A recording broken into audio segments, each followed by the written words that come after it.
বাংলাদেশ জাতীয়তাবাদী দলের বিএনপি ভারপ্রাপ্ত চেয়ারম্যান তারেক রহমান কবে দেশে ফিরছেন রাজনৈতিক অঙ্গনে এ আলোচনা এখন তুঙ্গে। যদিও দলের শীর্ষ নেতারা এই ব্যাপারে আনুষ্ঠানিক কোনো বক্তব্য দেননি, তবে দলের নির্ভরযোগ্য একটি সূত্র নিশ্চিত করেছে আগামী বছর অনুষ্ঠেয় ত্রয়োদশ জাতীয় সংসদ নির্বাচনের তফসিল ঘোষণার আগেই দেশে ফিরবেন তারেক রহমান। আর দেশে ফিরে ভোটার তালিকায় নিজের নাম অন্তর্ভুক্ত করাবেন।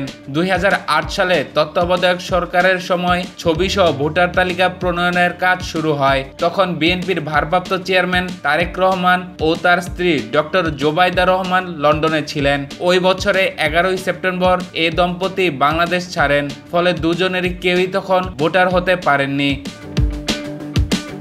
তবে কিছুদিন আগে দেশে ফিরে চলমান ভোটার তালিকা হালনাগাদ করেছেন ডক্টর জুবাইদা রহমান। এই বিষয়ে নির্বাচন কমিশন সচিবালয়ের জ্যেষ্ঠ সচিব আক্তার আহমেদ বলেন, তারেক রহমান ভোটার হয়েছেন কিনা আমার জানা নেই, ভোটার হলে জানতাম। তবে উনার ওয়াইফ এনআইডির জন্য সব ধরনের তথ্য আমাদের কাছে দিয়েছে, ভোটার হয়েছে এবং স্মার্ট কার্ড পেয়েছে। তবে তারেক রহমান এখনো ভোটার হননি।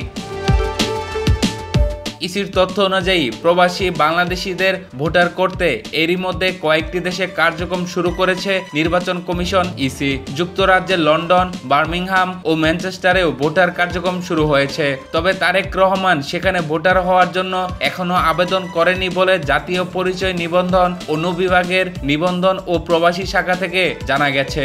সংশ্লিষ্ট সূত্র জানায়, লন্ডনে প্রবাসীদের জন্য ভোটার হতে গেলে আবেদনকারীকে অবশ্যই লন্ডনের নির্বাচন অফিসে আসতে হবে, কারণ আবেদনকারীর স্বাক্ষর, 10 আঙ্গুলের ছাপ ও চোখের আইরিশ বাধ্যতামূলক। লন্ডনে তারেক রহমান এখনো আবেদন করেনি বলে ইসি সূত্র জানা গেছে।